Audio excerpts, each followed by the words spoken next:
Lo que siempre hemos hecho es decir, necesitamos una reforma hacendaria para esto, no para otra cosa, para esto. En este caso, protección social universal, ¿no? ¿Por qué? Porque nos conviene a todos, ¿no? O sea, difícilmente podemos pensar en algún mexicano al cual no le convenga un piso básico de seguridad social o de protección social, ¿no? Que es mucho más amplio que la seguridad social. Entonces, así es como lo hemos ido planteando, y porque también consideramos que, dado este problema de credibilidad y de estratificación en el que vivimos, esa es una ruta viable.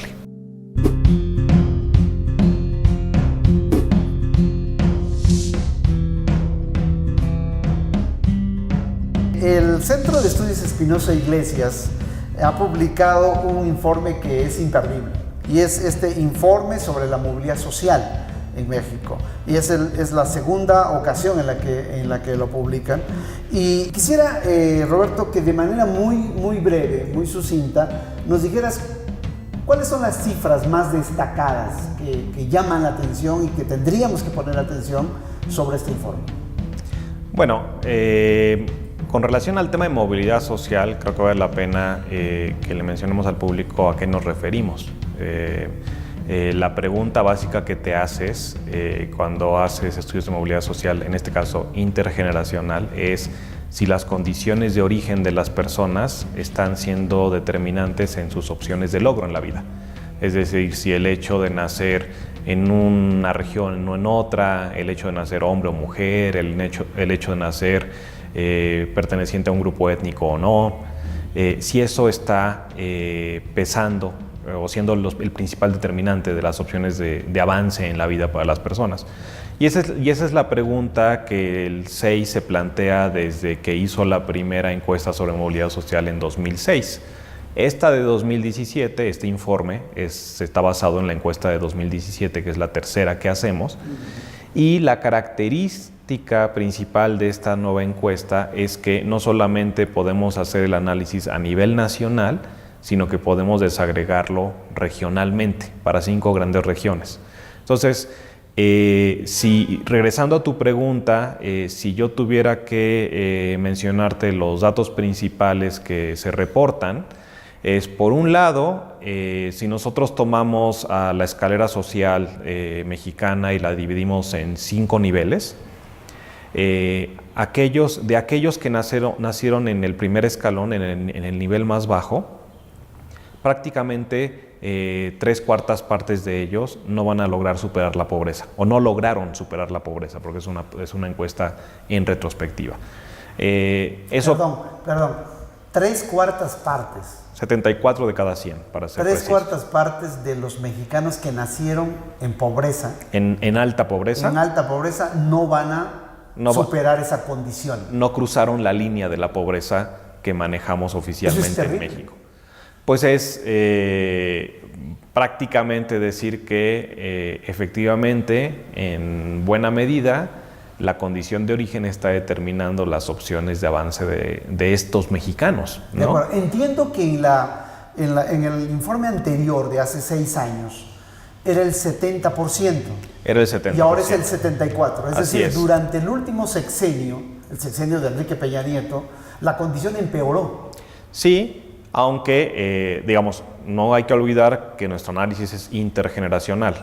Entonces, no es que se le pueda achacar a un sexenio, ¿no? Si hay que tomar nota y decir, aquí está subiendo esta cifra en sentido negativo, pero eso más bien lo que te refleja es cómo el avance en todo caso, la actuación del Estado mexicano no ha podido resolver un problema que en este caso es estructural, ¿no?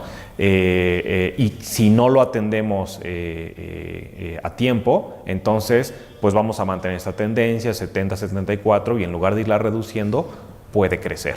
De acuerdo, ¿no? Volveremos a eso, pero pasa por mi cabeza cuestionamientos acerca del Estado. Sí, y por la nuestra también, por la nuestra todo el tiempo. Y cuestionamientos respecto de la propia Constitución política, que en sus primeros párrafos nos habla acerca de satisfacer los mínimos de la población en el país. Así Pero es. adelante con Pero, otros datos.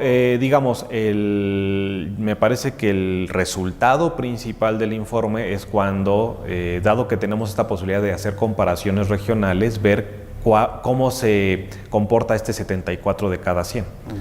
Y primer resultado, sí se observa un gradiente que va de norte a sur, donde las mayores opciones de ascenso social se dan en el norte y las opciones más limitadas se dan en el sur. Y en ese orden, ¿no? Así, desde arriba, toda la zona fronteriza, y así conforme vamos bajando hasta llegar a la península. El resultado comparativo entre los dos extremos lo que nos dice es que en el caso del norte, este 74 de cada 100 se convierte a 54 de cada 100, es decir, son 20 personas menos que quedan condenadas, por cada 100 que quedan condenadas a la situación de pobreza. Y en el caso del sur, el 74 crece a 86, es decir, 86 de cada 100 mexicanos que nacieron en el sur, en una situación de alta pobreza, no lograron salir de la condición de pobreza. A ver, perdón, pero estas cifras golpean el rostro, ¿no? Es decir, prácticamente redondeando los números, uno de cada 100, uno de cada 10, ¿no? Sería uno de cada 10 mexicanos que nacieron en el sur en pobreza, en alta pobreza, va a lograr salir de esa condición. Los otros 9 no. Así es, y luego me dicen, es como un volado de la vida. Y les digo, no, un volado tiene una probabilidad de 50%. Y aquí, si es un volado en todo caso, entonces la moneda está muy cargada, ¿no? Porque la moneda está cargada en 9-1. Es 90% prácticamente, 9 de cada 10 mexicanos en el sur que no van a lograr superar esta condición de pobreza.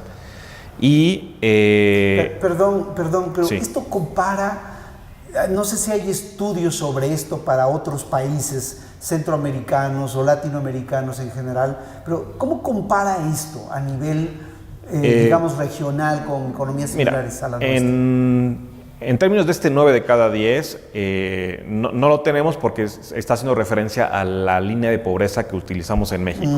Pero digamos, si solamente tomamos de los 5 escalones y vemos qué proporción de los que nacen en el primer escalón se quedan en el primer escalón, es decir, nació en el 20% más bajo y se quedaron en el 20% más bajo, en el caso mexicano a nivel nacional es prácticamente 49 de cada 100, O sea, es decir, que se quedan en alta pobreza, 49 de cada 100, la mitad. Y cuando lo empiezas a comparar con otros países, por ejemplo, en el caso de Estados Unidos está alrededor de 42, que es alto, y luego te vas moviendo ya a países de Europa del Norte, las economías de bienestar, de los estados de bienestar, donde esta cifra ya se empieza a mover en el orden de 28 a 30 de cada 100. ¿Sí? Es decir, si nosotros queremos calificar a México en términos de movilidad social ascendente desde la parte baja de la distribución, México es un país de baja movilidad social. Hay otro tipo de medidas y comparaciones internacionales. Por ejemplo, el año pasado el Banco Mundial publicó un informe sobre movilidad social para 144 países y la medida de movilidad relativa que ellos utilizan es en la dimensión educativa. Ubica a México en el lugar 106 de 144, si mal no recuerdo. Es decir, si quieres una clasificación internacional de un buen número de países, esta del Banco Mundial calificaría bien y ubica a México en la parte baja de la clasificación. Es decir, México no se está comportando como fuera esperado para una economía con las características que tiene en términos de potencial económico, en términos de PIB per cápita, por ejemplo. Lo dices muy elegante. Déjame lo digo en mis propias palabras. Estoy observando que hay una especie de condena, hay una especie de condena para el mexicano que nace bajo ciertas condiciones, ¿no? Bajo ciertas que ahora vamos a explorar, pero que no tiene las oportunidades para salir de esa situación en la que nace, por lo menos la mitad de los mexicanos a nivel nacional, ¿no? Sí, o sea, de hecho tú mencionaste una palabra que es clave en todo este asunto de la movilidad social, que es oportunidades. Nosotros en una parte del informe tenemos un capítulo sobre el peso de la desigualdad de oportunidades en el logro de las personas. Entonces, entendiendo este fenómeno como el mecanismo que está detrás de la alta o baja movilidad social que se observa. En el caso mexicano, lo que hicimos fue decir, tú tomas la desigualdad económica observada en México, que sabemos que es alta, ¿no? Y entonces ves qué proporción de ella está explicada por circunstancias sobre las cuales los individuos no tienen control. Es decir, que el simple esfuerzo o talento de las personas no va a resolver necesariamente. O si es que lo resuelve, la intensidad en ese esfuerzo va a tener que ser proporcionalmente mayor al que tienen que ponerle aquellos que en la circunstancia de origen resultaron más aventajados. ¿Qué significa resultar aventajado o desaventajado en términos de la circunstancia de origen? Es decir, en términos de aquello sobre lo cual no tienes control. Pensemos, ya te lo dijo el resultado. No decidimos si nacemos en el norte del país o en el sur del país, ¿no? Son cosas que tú no eliges como individuo. ¿Qué otra cosa no eliges como individuo? Pues no eliges si naces en un hogar en la parte alta de la distribución económica o en la parte baja de la distribución económica. ¿Qué otra cosa podemos no elegir o no tenemos posibilidad de elegir? Nacer hombre o nacer mujer. Nacer dentro de un grupo étnico en el sur del país o ser un mexicano promedio, ¿no? Que no pertenece a este grupo étnico. Todo esto condiciona. Todo esto tenemos que ver si efectivamente está condicionando el resultado de vida. Y nosotros lo que encontramos es que todo este tipo de circunstancias están explicando al menos la mitad de la desigualdad económica que estamos observando en México. En otras palabras, podríamos decir que de la desigualdad económica, es decir, la desigualdad de resultados que estamos encontrando en México, al menos la mitad no es justa. Es decir, no es resultado de esfuerzos diferenciados o de talentos diferenciados en la población. Eso a lo que nos lleva es a colocar en el centro de la discusión cuál es el rol del Estado mexicano.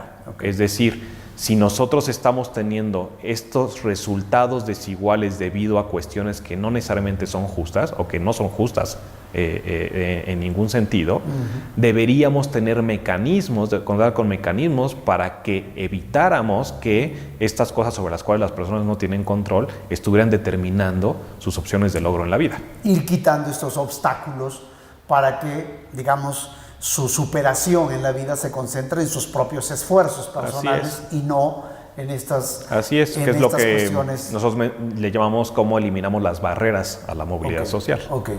Es decir, dicho de otra manera, la meritocracia, es decir, la capacidad de ascender o de tener éxito en lo que emprendas, en México parece un sueño. La meritocracia sigue siendo una aspiración que todavía es lejana para la mayor parte de los mexicanos. Sí, o sea, ahora, eso pues está pasando en México y está pasando en varios lugares del mundo. Te mencionaba el caso norteamericano, ¿no? Hay toda una discusión en el caso norteamericano sobre si sigue siendo o no la tierra de oportunidad, ¿no? Esta máxima norteamericana de la tierra de oportunidad. Y justamente en el gobierno de Barack Obama, y estamos hablando más o menos del año 2013, cuando su consejo de asesores económicos estaba encabezado por Alan Krueger, recientemente fallecido, un gran economista, Alan Krueger ponía en el centro de la discusión lo que luego Barack Obama nombró como el gran reto del siglo XXI para Estados Unidos, que es básicamente la movilidad social, la igualdad de oportunidad. Y ellos cómo lo justifican, justamente identificando esta correlación, esta regularidad empírica que se observa entre la relación entre la movilidad social intergeneracional y la desigualdad económica. Entonces, es una cosa que se conoce en la literatura como la curva del Gran Gatsby, que originalmente estuvo estudiando Miles Korak de CUNY, que lo que te muestra es que en los países o en las regiones más desiguales en términos económicos también se observan las menores tasas de movilidad social.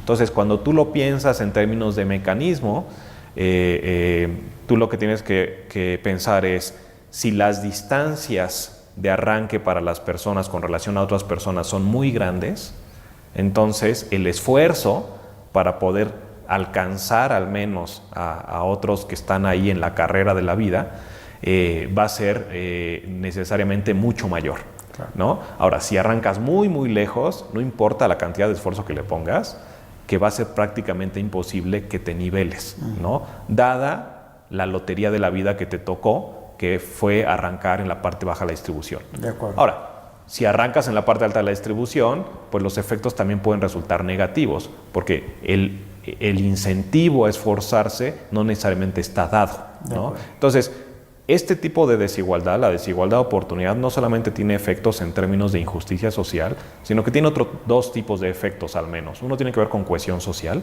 es decir, cuando tú tienes una sociedad tan estratificada, pues ¿qué nos une a ti y a mí?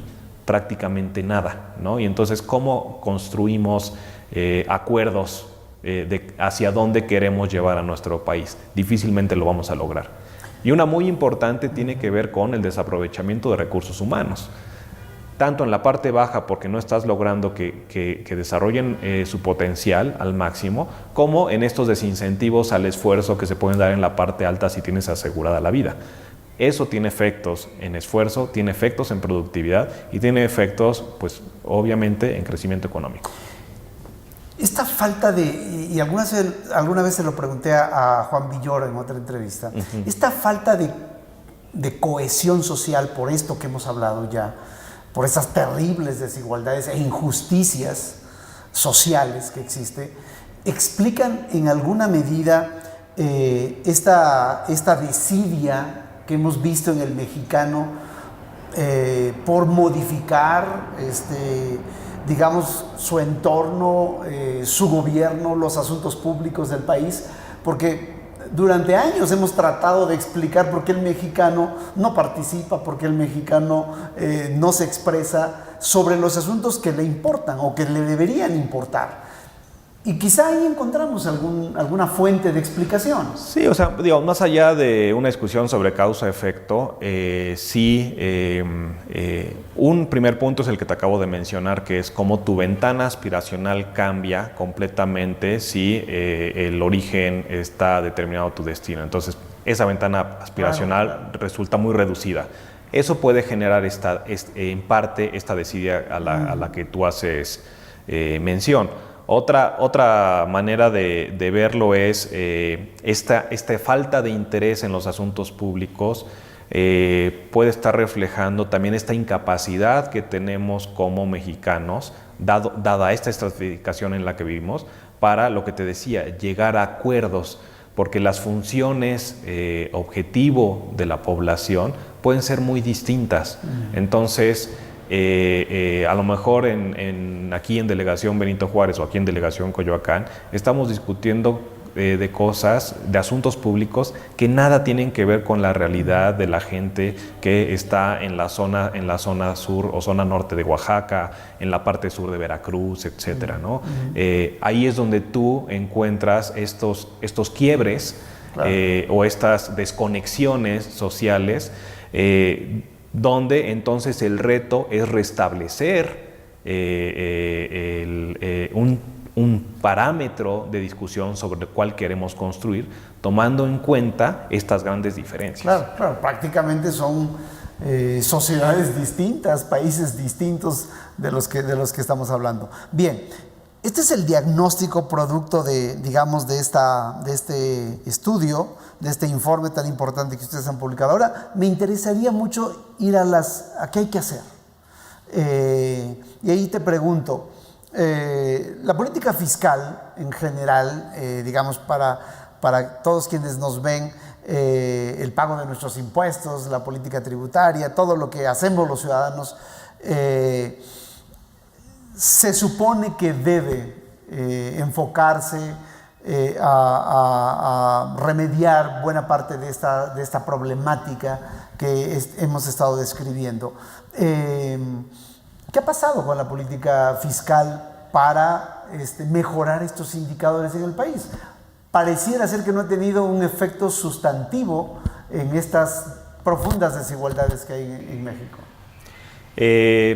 Bueno, lo divido en dos partes. Uno tiene que ver con esto último que mencionas, del efecto de la actuación estatal en el resultado de vida de las personas. Tú lo habrás visto, por ahí hay una clasificación que lo que hace es ver cómo está la desigualdad antes de impuestos y cómo está después de impuestos, y hay un comparativo internacional, ¿no?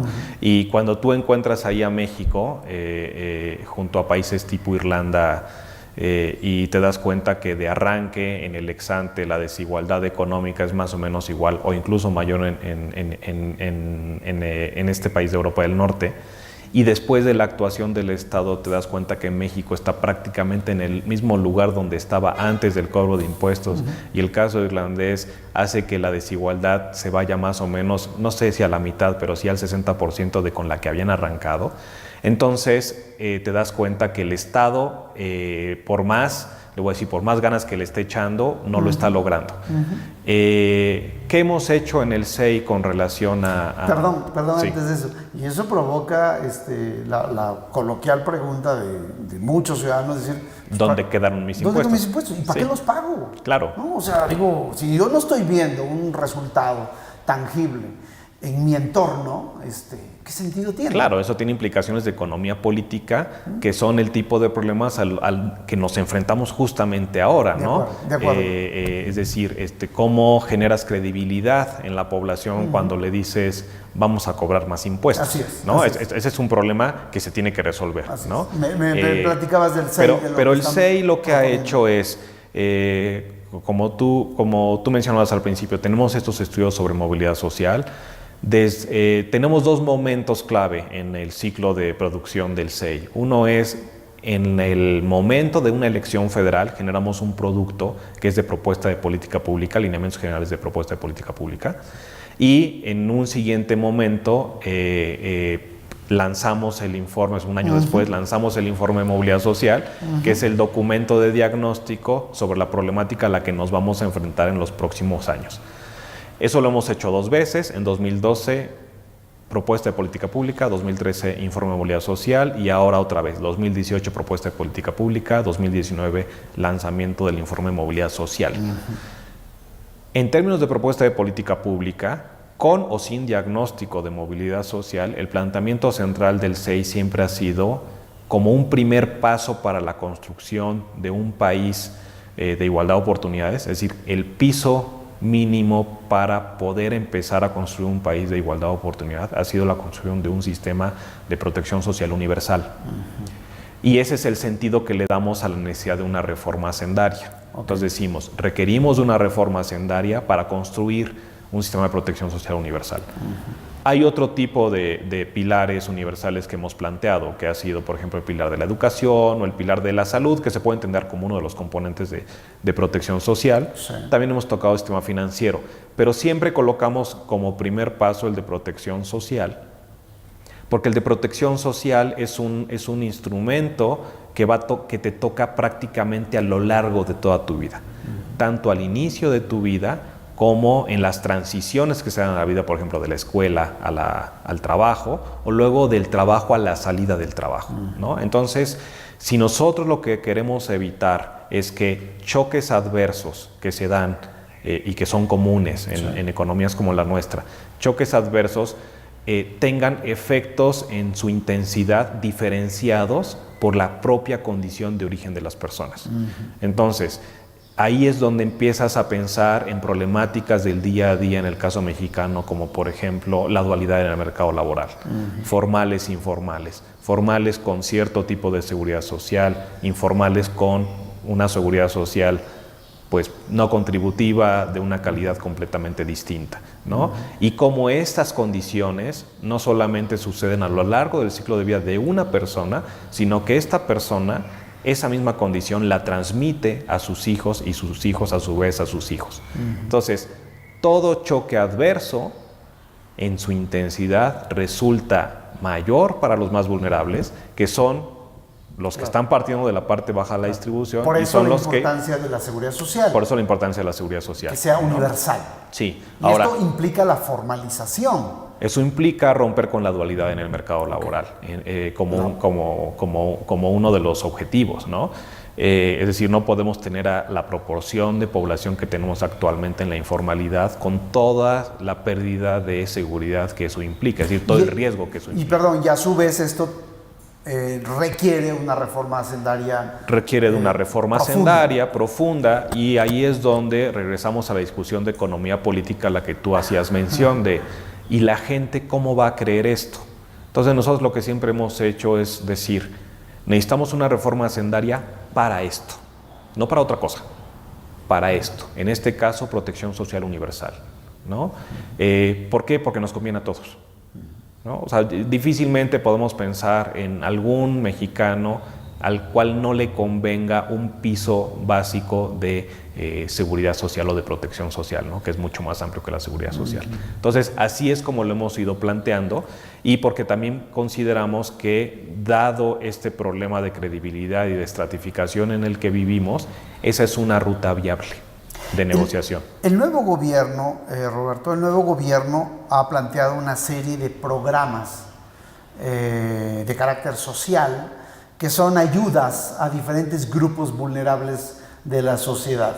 Y en estos 5 o 6 meses de gobierno se han estado, digamos, promocionando de una manera intensa, hechas por el mismo presidente de la República.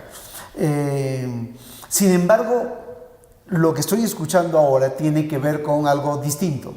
Tiene que ver con construir una red de protección social universal para toda la población, digamos, combatiendo la informalidad, y para eso construyendo una reforma hacendaria que no hemos visto todavía, ni está planteada en los planes del nuevo gobierno, por lo menos no en el corto plazo.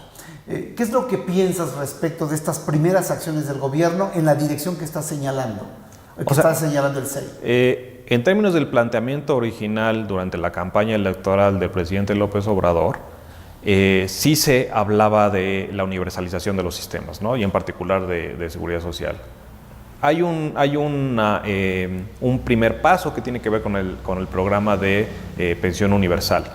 Ahí el gran reto, en todo caso, es cómo lo haces parte de un sistema integral y no como un programa, y cómo lo haces sostenible en términos financieros. Luego, otro tipo de acciones que se han ido tomando son, por ejemplo, cosas muy llamativas como lo de estancias infantiles, ¿no? Que si tú lo piensas en términos de mecanismos de protección social, debería ser un componente de eso, ¿no? Entonces, digamos, ahí el discurso es una cosa, lo que está sucediendo no necesariamente se corresponde con el discurso. Hay un planteamiento de reforma hacendaria, no necesariamente nos están diciendo para qué va a ser esa reforma hacendaria, que es algo que nosotros siempre hemos dicho, una reforma hacendaria para protección social universal, pero nos están diciendo que nos esperemos 3 años.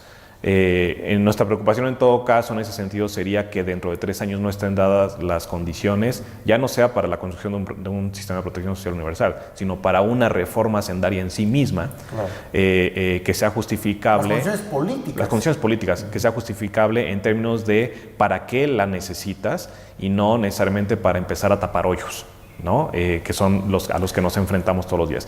Entonces, yo te diría que lo que uno espera de un planteamiento de un gobierno que lo que plantea es un cambio en la estructura, que es lo que está planteando el presidente desde que estaba en la campaña, vaya en sentido progresivo ese cambio, es decir, que efectivamente se generen las condiciones para que la población más vulnerable esté en condiciones de poder avanzar en la vida, y entonces sí tendríamos que estar diseñando una reforma hacendaria que, si se acompaña de instrumentos tipo el que yo te planteo, efectivamente sería progresiva.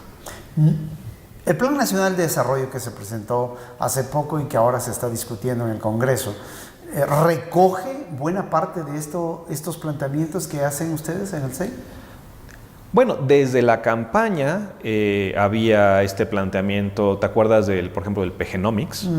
Creo que en la segunda versión del PGenomics, o sea, en la parte 2 del PGenomics, incluso estos gráficos que nosotros ponemos de la mitad de los que nacen en el primer quintil se quedan en el primer quintil, eso viene en el PGenomics, ahí está. Ahora, en términos del Plan Nacional de Desarrollo, Por ahí tienen una frase a la que hacen en las nubes que tienen en el anexo, en lo que está definido como anexo del Plan Nacional, sí hacen referencia a esto de los 7 de cada 10. Okay. ¿No? Digamos, en términos de diagnóstico lo recogen o hacen mención a los problemas para superar pobreza si la condición de origen es urbana o rural, ¿no? Ese tipo de cosas. Eso está ahí, pero yo creo que un Plan Nacional de Desarrollo, en todo caso, la pregunta sería si está recogiendo esta idea que nosotros tenemos de protección social universal para la movilidad social. Pues no necesariamente. Ahora, ellos gobiernan y ellos deciden sobre qué construyen los objetivos. Ellos están planteando el eje sobre inclusión social. Y en términos conceptuales están planteando el problema desde el punto de vista de derechos. Nosotros lo estamos planteando desde el punto de vista de oportunidades. Pareciera que hay una disyuntiva en términos de la discusión conceptual entre derechos y oportunidades. Yo no veo esa disyuntiva, me parece que son consistentes entre los dos. Lo que nos preocupa es que, en todo caso, que se entienda que los derechos los puedes garantizar independientemente de lo que suceda con la economía. Y eso no necesariamente es así. Es decir, tú tienes que generar las condiciones para que ahora sí esos derechos los puedas hacer efectivos, ¿no?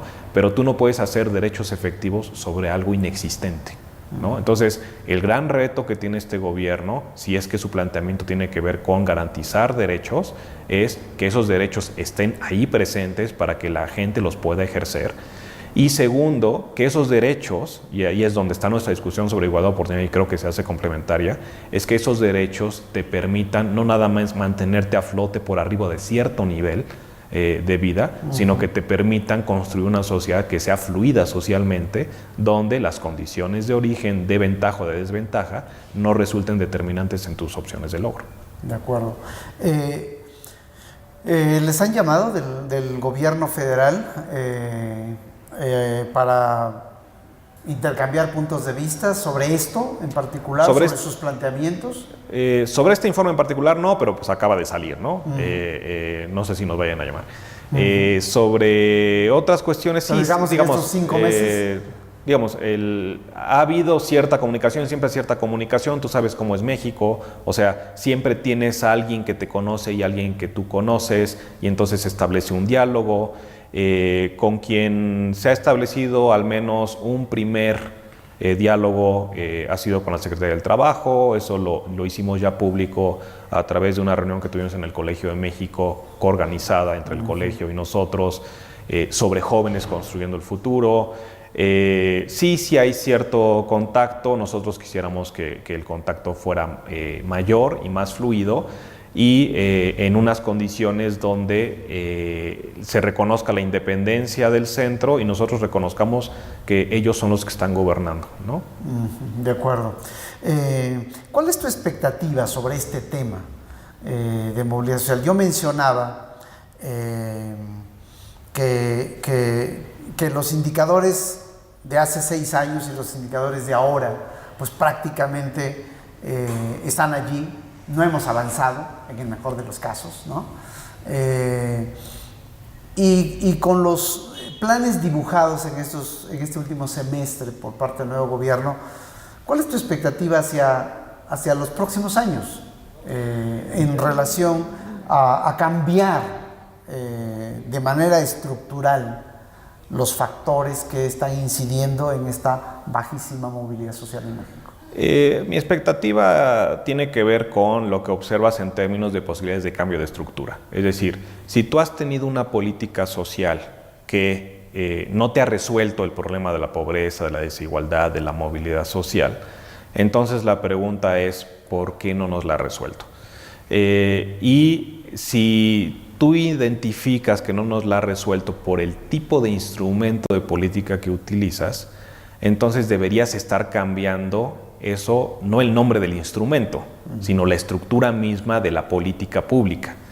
Y cuando yo empiezo a ver, y a lo mejor eso tiene que ver con cuestiones legales de cómo está diseñada la administración pública, pero cuando yo empiezo a ver cuestiones como otros programas, vuelven a ser programas.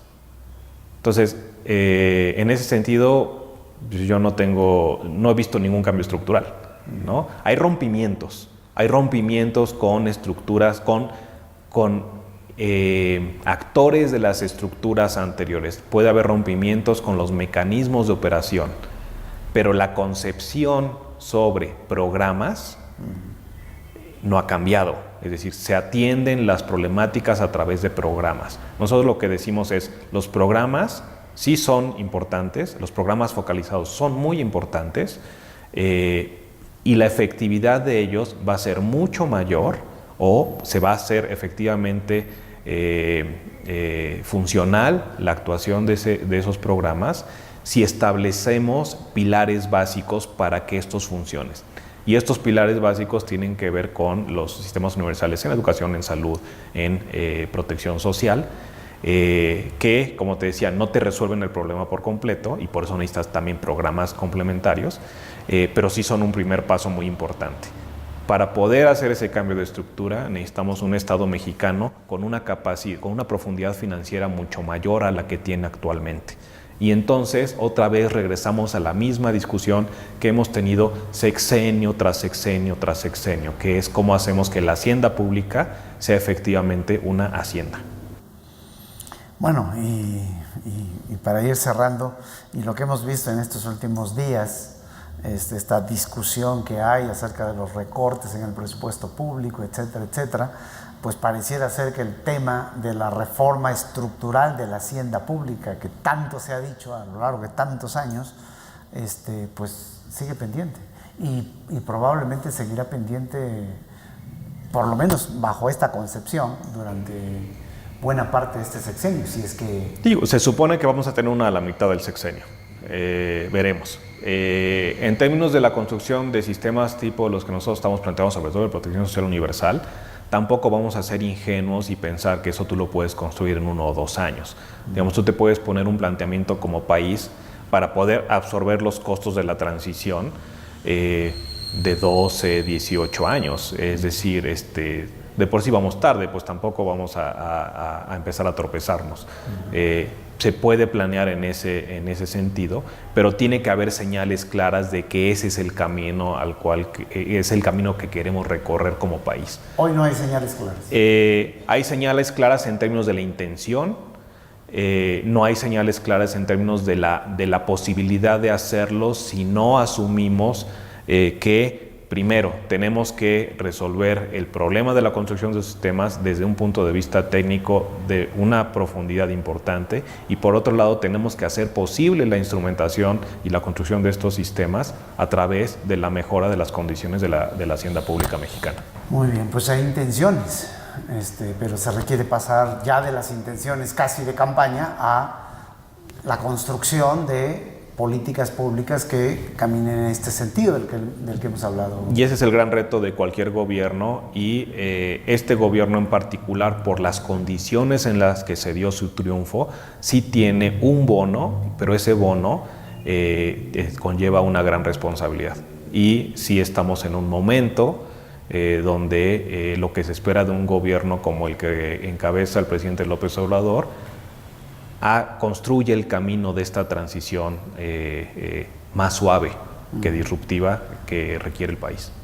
Bueno, me quedo con eso, y me quedo con los datos que pintan de cuerpo entero lo que está ocurriendo con los mexicanos que nacen con un color de piel, con los mexicanos que nacen con un género, con los mexicanos que nacen en alguna zona del país, en alguna región del país, y que por esas razones, entre otras más, no tienen las oportunidades que deberían tener, y que el Estado, que para eso existe, debería proporcionarles. Te agradezco muchísimo esta oportunidad de conversar, Roberto. No, yo te agradezco a ti, Samuel, por la entrevista. Muchísimas gracias. Muchas gracias.